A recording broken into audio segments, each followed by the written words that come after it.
Nang bumisita ang Santo Papa sa Pilipinas noong January 15, 2015, nagkaroon ako ng pambihirang pagkakataon na makausap si Pope Francis. Isang maliit na krus na gawa mismo ng mga lola ng koreksyonal ang ibinigay ko kay Pope Francis. Kalakip ang isang sulat at litrato. Humihingi ng dasal at tulong para mapalaya si Lola Petra. Batid kong tanging Pangulo lamang ng Pilipinas ang may kapangyarihang magpalaya ng mga bilanggo.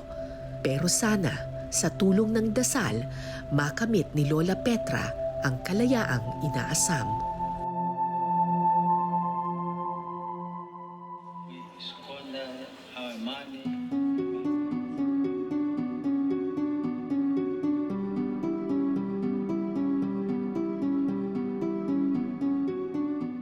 Ilang beses nagkita si Pope Francis at si Nooy Pangulong Noynoy Aquino.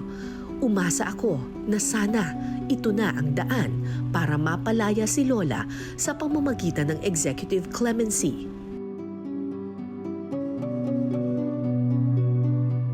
Pero hanggang sa pagbalik sa Roma ng Santo Papa, nanatiling tikom ang bibig ng Malacanang.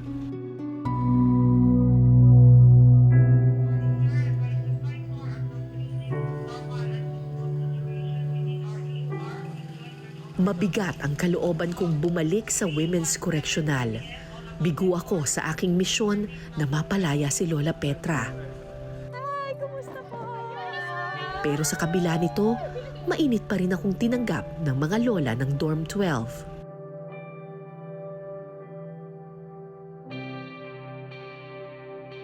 Mabuti naman, ma'am, naalala mo pa kami dito. Ano po? Naalala mo kami dito. Eh, syempre, bakit naman hindi? Yung mga cross ako tinibigay sa iyo. Yung mga cross, ma'am, ako tinibigay sa iyo. Sabi namin, ay, ibigay yan kay Pops. Bakit?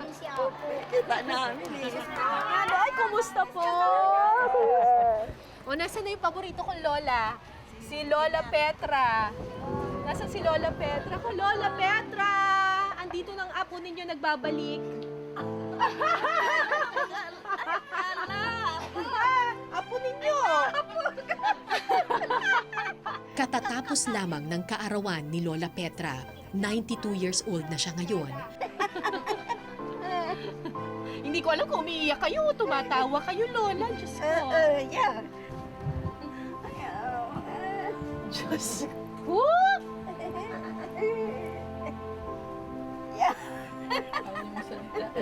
Hindi makapagsalita si Lola. May regalo po ako sa inyo.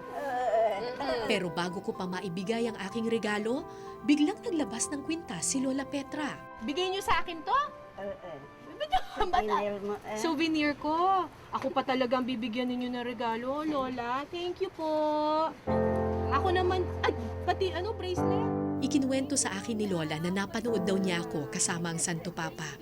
Pero hindi raw siya nakalapit. Ngayon po, ito po, bibigyan ko po kayo para lagi niyo pong maaalala si Pope. Rosario po. Binless po ito ni Pope para po sa inyo. Para po pag nagdasal kayo,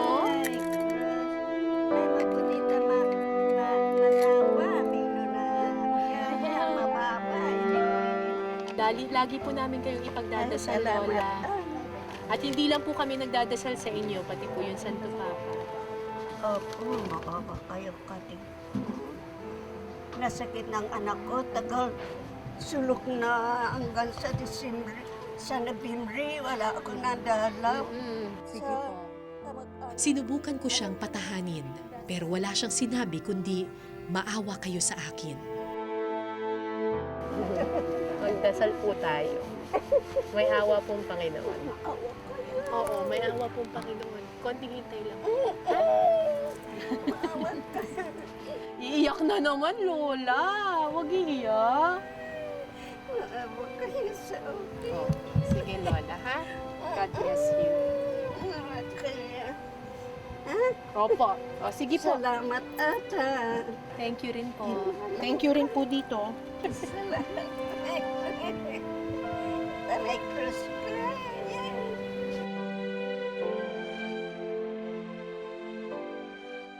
Bumulong ako ng dasal, Sana nga totoo ang sinabi ng Santo Papa.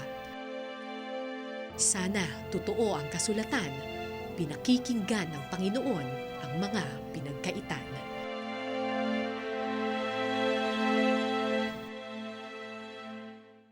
Maraming salamat sa pagtutok ninyo sa Eyewitness, mga kapuso. Anong masasabi ninyo sa dokumentaryong ito? I-comment nyo na yan. Tapos mag-subscribe na rin kayo sa GMA Public Affairs YouTube channel.